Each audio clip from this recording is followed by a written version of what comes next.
O seu plano de saúde mudou ou reduziu a rede credenciada? Isso está trazendo problemas para você? Sempre traz, né?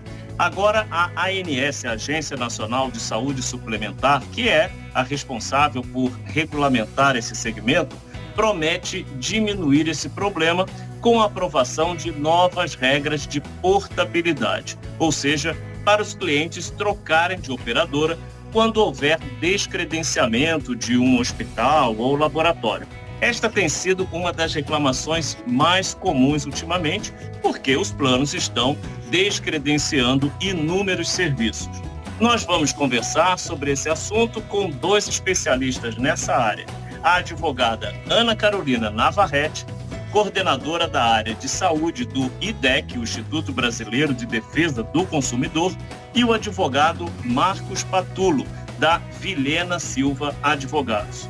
Eu sou Jorge Félix e este é o podcast do Bem-Estar.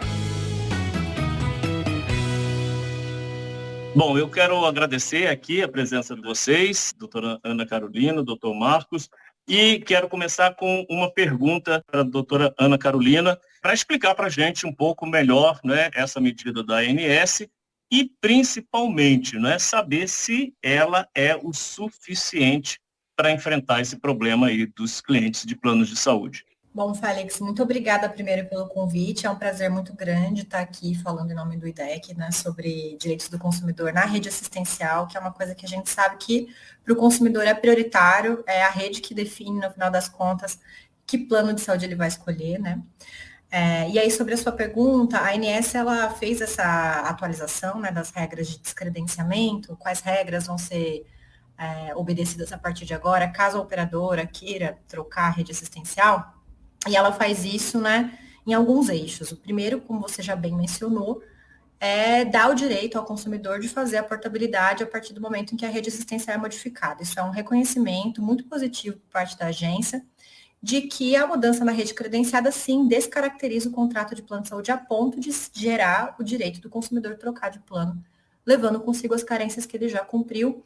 E essa portabilidade, é importante dizer, né, diferente da portabilidade normal, a portabilidade em razão da rede assistencial, ela pode se dar para um plano que não necessariamente é equivalente, né, como é a regra hoje para a portabilidade padrão. Uma outra alteração importante que a agência introduziu é a necessidade de fazer a comunicação individualizada dessa alteração da rede, né? A regra que a gente tinha era no sentido de comunicar no site, não de maneira individualizada para o consumidor, e estava valendo a troca. Agora não. Agora você precisa fazer a comunicação individualizada do consumidor dessa alteração. E um outro destaque importante que vale a pena ser feito é que a agência também alterou esses critérios de substituição, né? Inclusive colocando mais dimensões de qualidade. Essa discussão dentro da agência, ela não é nova, ela se intensifica em 2021, houve até uma audiência pública para modernizar essas regras, né? Mas ela, inclusive, uma consulta pública, o IDEC enviou contribuições para essa consulta pública na época, né? Mas a gente acha que embora ela seja um avanço, ela deixa algumas coisas para trás, assim, coisas importantes. Né? A primeira coisa que fica para trás é extremamente importante, é o fato de que essas regras valem apenas para rede hospitalar, não vale para clínica, não vale para laboratório, então ainda existe umas regras muito frouxas, muito fracas para a troca de rede assistencial de clínica e laboratório. E a gente chama atenção para a importância disso, porque entre 2021 e 2022 a gente teve muitos problemas relacionados à alteração de rede credenciada não hospitalar. A gente teve todo um movimento de retirada de laboratórios como Lavoisier, Delboni, da rede assistencial da Amil, em 2021, né, antes da carteira ser transferida pela APS, e a gente teve também mudanças na rede credenciada da própria Sul América, antes dela ser adquirida pela Redditor. E eu queria, então, perguntar para o doutor Marcos se é isso, né, que ele sente, porque atende aí muitos casos desses problemas, e também saber como que o consumidor deve proceder. Teve um descredenciamento, teve uma mudança na sua rede credenciada, o que o consumidor deve fazer? Olá, Alex, muito obrigado pelo convite para participar do podcast. Queria cumprimentar também a doutora Ana Carolina. Bom, eu sou um pouco cético com relação a aceitar que essa regra nova da ANS vai resolver o problema. E um ponto que eu gostaria de destacar é que não é fácil hoje exercer portabilidade de carência, né? Normalmente uma pessoa que quer exercer a portabilidade de carência, ela passa por um processo que é relativamente burocrático, né? Ela tem que verificar uma série de requisitos, né? O fato da ANS ter facilitado, né, pode ser sim um fator importante para ela exercer essa portabilidade, mas não podemos esquecer que muitas pessoas que querem trocar o plano de saúde justamente porque o hospital foi descredenciado, são pessoas idosas, né? Então, e eu vejo no dia a dia que essas pessoas enfrentam muitos entraves para o exercício da portabilidade, né? Então, eu não acho que simplesmente flexibilizar essa regra de portabilidade vai resolver o problema. Como a doutora Ana Carolina destacou no começo da fala dela, a definição da rede credenciada é um aspecto fundamental, né, da contratação do plano de saúde, né? A pessoa define se ela vai querer contratar com uma determinada operadora e em qual categoria que ele vai querer contratar, justamente porque ele olha, né, quais hospitais, quais prestadores que ele vai ter acesso, né? Então, seria, na minha opinião, muito importante a ANS evitar, né, que fosse feito esse tipo de conduta por parte das operadoras de fazer o descredenciamento sem substituição por hospitais equivalentes. Eu acho que esse problema, né, do descredenciamento, que é um problema que tem surgido muito, com muita intensidade a partir de 2021. A doutora Ana Carolina também citou alguns exemplos de Amil, de Sul América, né? Esse é um problema que está crescendo e eu não vejo que simplesmente flexibilizar as regras de portabilidade vai resolver. Agora, essa questão com as pessoas idosas que o senhor citou, é um atendimento digital, é também um hospital que é descredenciado, que fica mais próximo da casa dessa pessoa e acaba sendo, né, retirado ali do plano? Quais são os problemas e o que a pessoa pode fazer? Nós vemos diversas situações, né? Às vezes essa situação que você mencionou, né, da pessoa fazer tratamento num hospital que é próximo da casa dela, então o fator da proximidade da casa dela é um elemento fundamental para ela querer continuar, né, com esse hospital e, consequentemente, com a contratação, né, do plano de saúde dela. Tem também situações em que não necessariamente o hospital é perto, mas o hospital é especializado no tipo de patologia que essa pessoa precisa, por exemplo, um hospital especializado em tratamento de câncer, né? Então, nós temos observado esse tipo de situação, né, ocorrendo no dia a dia, né? E o grande problema é que a gente vê muitas vezes o descredenciamento desse prestador sem a substituição, né? A gente vê as operadoras dizendo, olha, um determinado hospital vai sair da sua rede, você pode utilizar um outro hospital, mas que já está na rede desse consumidor, né? Então, a lei dos planos de saúde diz que deve haver a substituição e por um hospital, né, por um prestador equivalente àquele que foi retirado da rede, né? E esse problema a gente tem visto, né? Isso não tem acontecido, né? E a grande maioria das ações judiciais que surgiram nesses últimos anos discutem justamente isso, a ausência de substituição da entidade hospitalar e principalmente a ausência de substituição por um hospital que seja equivalente, né? Agora, falando especificamente dos idosos, nós vemos dificuldade mesmo no exercício da portabilidade. E dificuldade, assim, que passa por situações inimagináveis. A pessoa que chega num corretor e fala, eu quero fazer a portabilidade, eu quero trocar de plano de saúde aproveitando as carências, e o corretor dizer, não, determinada operadora não aceita pessoas com mais de 60 anos, não aceita pessoas com mais de 70 anos. Só que isso é proibido, isso é seleção de risco. A própria ANS e a lei dos planos de saúde proíbe esse tipo de prática, mas infelizmente isso acaba ocorrendo no dia a dia. Doutora Ana, a senhora tem reparado um aumento dessas reclamações no IDEC, né, desses casos que a gente está comentando aqui, tanto da questão de não ter um tratamento, né, um hospital com um tratamento compatível, como também essa recusa de pessoas idosas? O que a gente tem visto, Félix, aqui, bom, desculpa, acho que vale também dizer que é um prazer estar aqui, né, dividindo a sala do bem-estar com o Dr. Marcos Patu. E queria concordar muito com o que ele disse, assim, em termos de a portabilidade ser um flexibilizador, mas se você não tem para onde portar, né, acaba que o problema não fica resolvido mesmo. Então a gente precisa se preocupar também para ter plano de saúde de destino, né, para onde o consumidor possa fazer essa troca. Agora, respondendo sua pergunta, Félix, sim, a gente recebeu bastante reclamação entre 2021 e 2022 por alteração da rede credenciada ou não comunicada, o consumidor descobre que a rede mudou quando ele acessa o prestador antigo e aí descobre que ele não está mais na rede, e isso é bem complicado, né, porque significa que essa comunicação não foi efetiva. E outro problema também que foi bastante reportado dentro do IDEC é esse apresentado pelo Dr. Marcos Patulo, no sentido de você ter a retirada de um determinado prestador, e aí, em tese, entre muitas aspas, você contrata esse fluxo maior de atendimento de serviços dentro de um prestador, de um hospital, enfim, que já está dentro da mesma rede, ou seja, você tira um hospital que estava na rede e não coloca outro no lugar, né? Você apenas reorganiza o fluxo de atendimento dentro da rede que já está lá. E isso, na experiência do consumidor, é muito negativo, né? No final das contas, o que você tem é retirada de variedade de prestador de serviço para onde ele pode ir ser atendido. E, às vezes, um prestador que, para aquele consumidor, não tem o que está na rede, não supre, né? Não se equivale. Uma discussão que eu acho que a gente precisa aprofundar são os critérios que a ANS utiliza, né, para substituir, para aceitar, autorizar a substituição dos hospitais, né? E aí, assim, o critério que a gente tem hoje, né, que foi modificado pelas regras novas, embora a gente ainda não saiba com detalhes, mas ainda mantém a base municipal.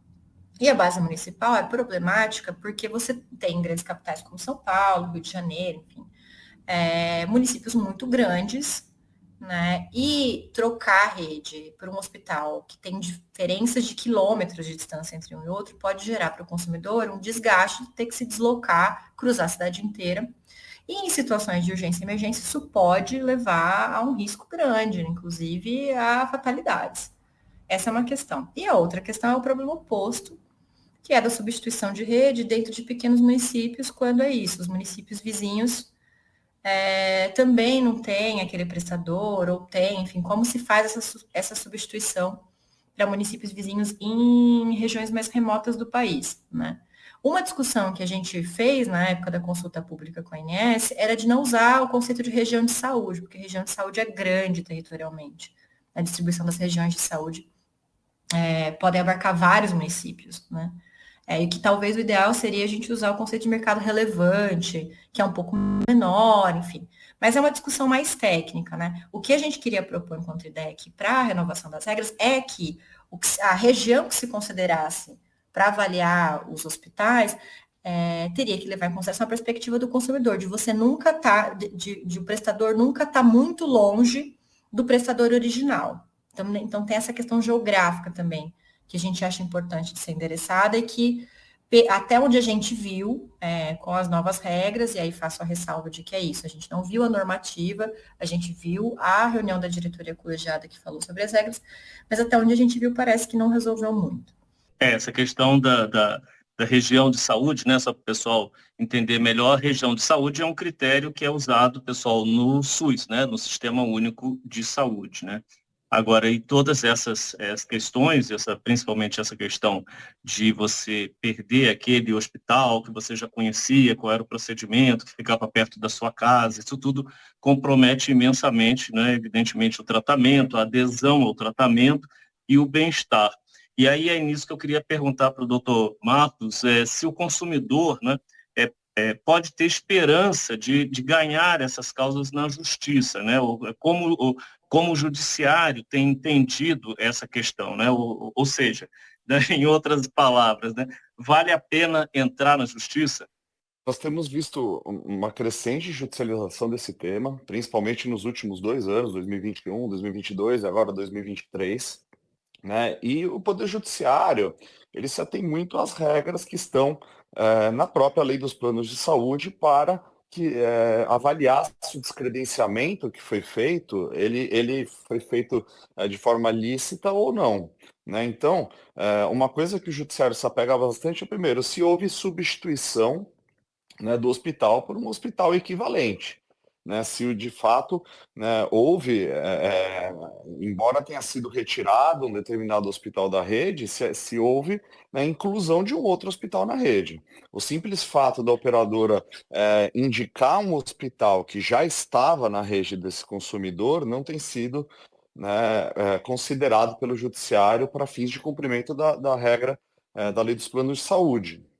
Outra coisa que o judiciário também se apega é se houve ou não a comunicação do consumidor, né? Se a comunicação foi clara, se a comunicação foi inteligível, né? E, de fato se ela foi específica, mostrando exatamente qual o prestador que foi descredenciado e qual o prestador que vai substituir aquele que foi descredenciado. Um outro fato também que é relevante é o consumidor estar ou não em tratamento naquele prestador, né, que foi descredenciado. Isso é um ponto que os juízes levam bastante em consideração, né, se a pessoa, né, estava efetivando um determinado tratamento ou procedimento no hospital, ou se tinha uma cirurgia agendada naquele hospital, e esse hospital foi descredenciado. Esse é um outro elemento que o judiciário tem levado em consideração para julgar essas causas. Doutora Ana, uma das alegações, né, dos planos das empresas de planos de saúde é que esse descredenciamento está sendo feito porque houve um aumento, né, um aumento muito grande nos custos hospitalares. Isso procede? Olha, Félix, a gente tem uma discussão muito grande sobre se a ANS deveria regular ou não a relação entre prestadores e operadoras, né? Justamente porque existe um controle, uma fiscalização muito baixos hoje sobre o que acontece nos hospitais, em termos de preço dos procedimentos, em termos de protocolo linha de cuidado, enfim, isso acontece. Por isso que o IDEC, inclusive, tem uma posição no sentido de a ANS regular também prestadores, hospitais, clínicas e laboratórios, ou seja, seria importante que a competência da agência reguladora fosse expandida para abarcar a saúde privada, né, não só plano de saúde. Esse é um ponto. Contudo, eu não acho que essa seja uma verdade absoluta, assim. Existe uma série de razões que podem levar à troca do prestador muito além do aumento de custos, né? Então, não dá para dizer que é só aumento de custo, não, o que ocasiona essa troca de prestador. Uma série de coisas, né? A própria relação do prestador com a operadora, um prestador, por exemplo, que tem uma linha de cuidado que pode ser mais preocupada com o bem-estar do consumidor, ou que pode usar mais tecnologia, que pode, enfim. E aí a operadora avalia que isso, por exemplo, é mais caro, isso pode acontecer, mas também pode acontecer de você ter divergências na relação negocial mesmo, da presença maior ou menor de um determinado grupo econômico dentro de um território. Então, tem questões até concorrenciais que acabam determinando, assim, se um contrato vai ser rescindido ou não. Só que isso, perceba, Félix, isso tudo é do mundo das relações empresariais, né? E o consumidor ele não pode ser prejudicado porque a operadora e o prestador não chegaram num acordo que faça a felicidade de ambos os acionistas, né? Então, é por isso que a regulação ela tem que ter um papel, né, no sentido de que, ok, esses dois atores econômicos, eles precisam chegar num acordo, e esse acordo ele tem que envolver uma rede assistencial de qualidade. E se você for fazer alteração na rede assistencial, você tem que manter o padrão de qualidade, né?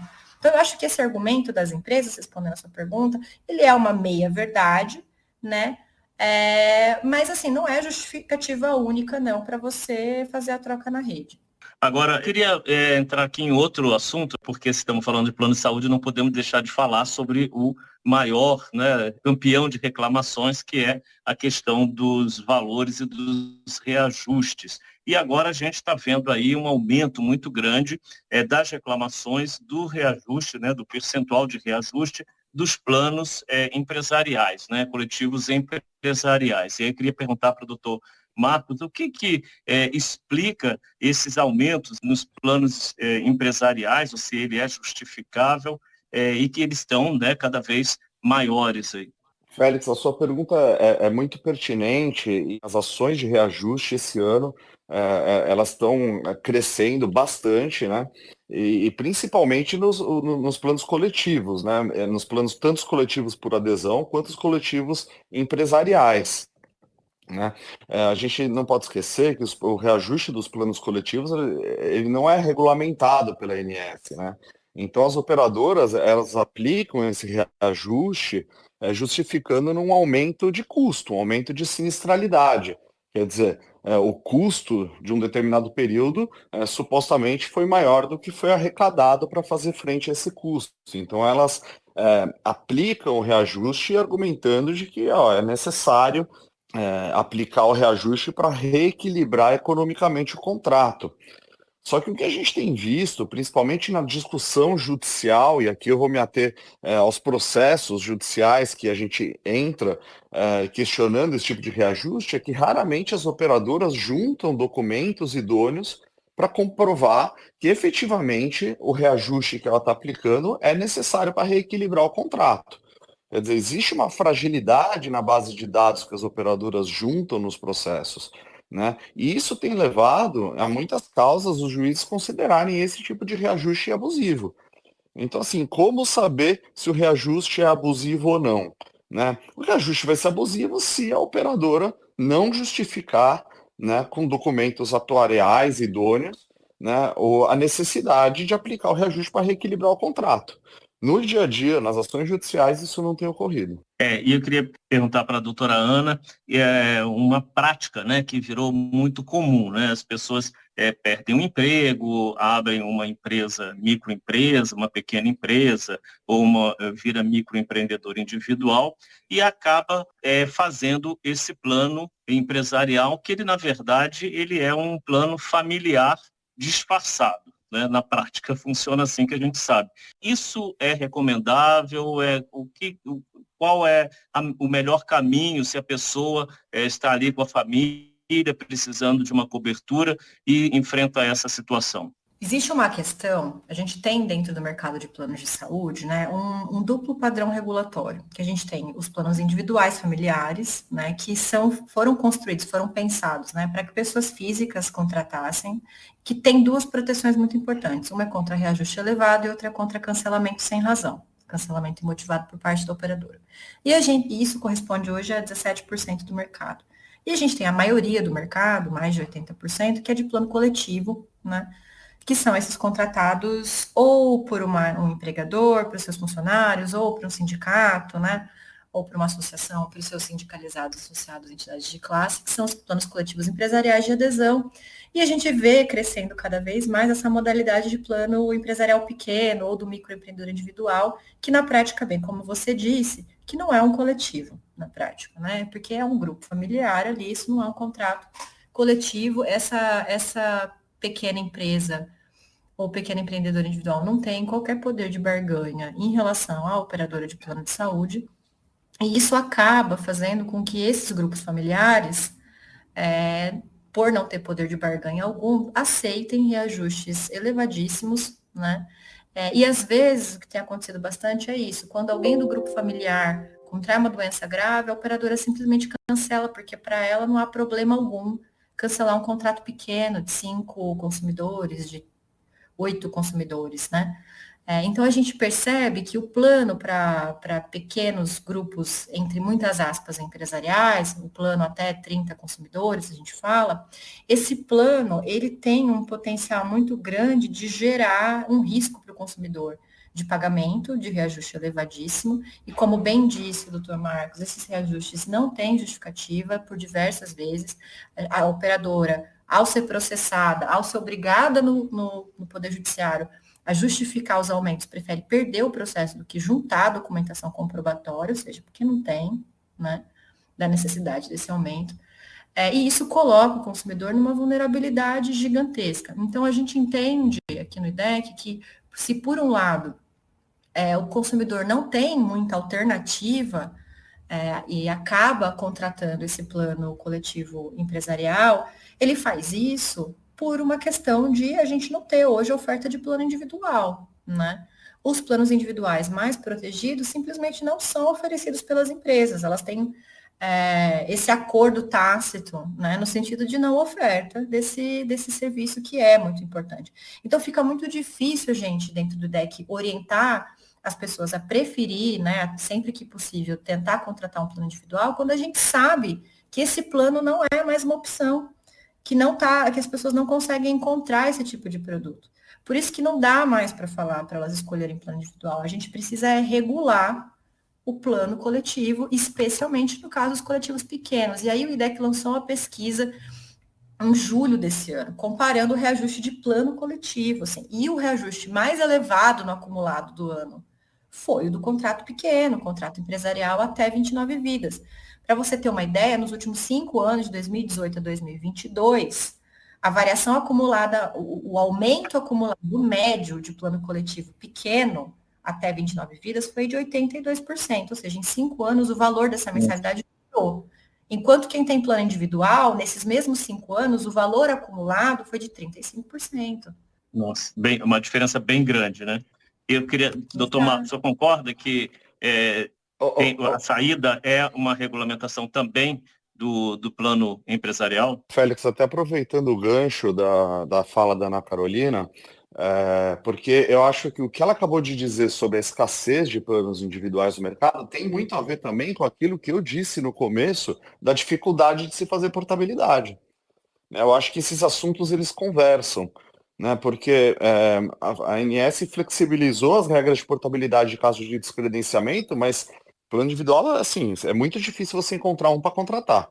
Se você for para outro plano coletivo, você tem critérios de elegibilidade super rígidos, né? Ou a pessoa vai ter que contratar um plano coletivo por adesão, e daí ela tem que ter ser associada, né? Ou fazer parte de um sindicato, de alguma associação que ofereça um plano coletivo disponível para ela contratar no mercado, ou então ela tem que ter um CNPJ. Né? E tem um outro fator, né? Tem a questão do custo. Muitas vezes essa pessoa está num plano hoje que cabe no bolso dela e para fazer a portabilidade para outro no mercado não vai caber no bolso dela. A tabela de preço é outra. A gente tem visto muito também crescer esse problema, principalmente agora em 2023, a gente tem visto muito cancelamento unilateral de contrato. E aqui eu falo dos planos coletivos em geral, tanto os planos coletivos por adesão, a gente vê associações que tiveram o plano sendo cancelado, quanto pessoas jurídicas, e principalmente nesses casos, né, que foram citados dos falsos coletivos, em que o plano embora tenha uma pessoa jurídica contratante, a realidade dos fatos, né, materialmente, ele é um plano familiar. Muitas vezes é a mãe, pai, 2, 3 filhos. Né? Então, esses planos estão sujeitos à rescisão unilateral. Esse assunto tem que ser regulamentado. É urgente que a ANS regulamente os critérios para rescisão de plano coletivo. E nesse caso dos planos falso coletivo, vamos chamar assim dos falsos coletivos, em que os beneficiários são grupos familiares, eu entendo, né? Que a regra, inclusive, tem que ser tão rígido quanto os individuais familiares, porque a proteção que é necessária para esses planos é a mesma dos familiares. E também é necessário os próprios reajustes que foram aplicados esse ano, né, que estão todos na casa dos 2 dígitos, a gente tem visto reajustes de 34%, 39%, 40 e poucos %, né, isso mostra que a ANS tem que olhar de uma forma diferenciada para o reajuste dos planos coletivos e sim regulamentar critérios para que eles sejam aplicados, porque da forma como está, nós estamos vendo que assim, a gente não sabe onde vai parar, difícil, né? Que está cada vez mais difícil o plano caber, não é, no bolso dessa parcela da população que sempre, né, teve essa cobertura aí por meio das empresas e que depois tem que assumir essa responsabilidade. Bom, pessoal, sobre essas críticas, nós fomos ouvir aí o famoso outro lado, né? A FenaSaúde, a Federação Nacional de Saúde Suplementar, afirmou que, mesmo diante dos esforços para reequilibrar o cenário econômico-financeiro do setor, nos últimos 2 anos, as operadoras vêm enfrentando consecutivos resultados negativos. Em 2021, fecharam com prejuízo operacional de R$900 milhões. No ano passado, esse resultado negativo passou para 10 bilhões e 700 milhões.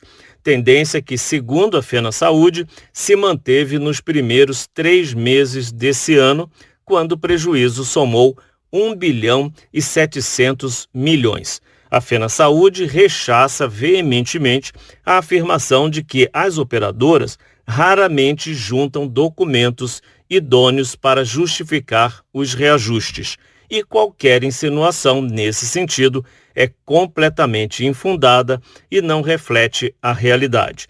A ANS disse que as novas regras de descredenciamento valem apenas para hospitais porque, em relação à rede não hospitalar, laboratórios, por exemplo, já existe uma norma desde 2014. Sobre as substituições de hospitais distantes daqueles que a pessoa costumava usar, a ANS lembra que a lei obriga essa cobertura no mesmo município, sem especificar distâncias. A agência lembra ainda que a portabilidade de carências é um direito do consumidor, sendo proibida qualquer forma de seleção, inclusive por idade aí, no caso das pessoas idosas, e que estuda o aperfeiçoamento do guia da ANS, de modo que o consumidor poderá contratar um plano ou realizar a portabilidade de carências de forma direta. Em caso de negativa, a ANS recomenda que o consumidor faça a reclamação em seus canais de comunicação. Bom, eu ficaria aqui conversando muito mais, porque eu sei que esse é um tema que interessa muito para todo mundo que ouve aqui o podcast, mas agradeço a participação da doutora Ana Carolina, sempre aqui com a gente, e também do doutor Marcos Patulo.